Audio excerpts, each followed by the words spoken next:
Kabel Type-C paling rare dalam dunia, tak percaya tengok sampai habis. Mungkin aku je lah rasa paling rare dalam dunia sebab ni first time aku jumpa kabel macam ni. Support sampai 240 watt fast charging. Tapi tu bukan benda penting yang aku nak tekankan dalam video ni. Yang ini, kita buka kabel dia. Dia punya panjang tinggi aku 167.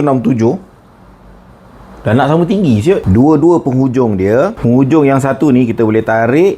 Okey. Tu nampak Type-C dia. Yang belah atas ni pula, kita cabut getah dia. Ini lampu weh. Hujung lagi satu ni pula, bila kita tarik, sama masih Type-C. Tapi bila kita pasangkan balik, kita cabut getah dia.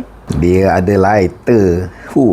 Jom kita nge-try test. Ngambil satu power bank.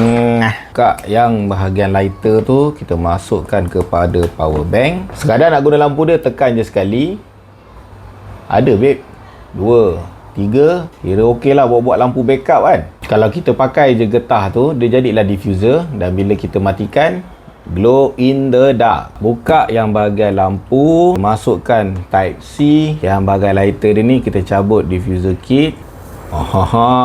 Aku rasa geng-geng survivalist atau preppers mesti suka gila lah mendalah ni.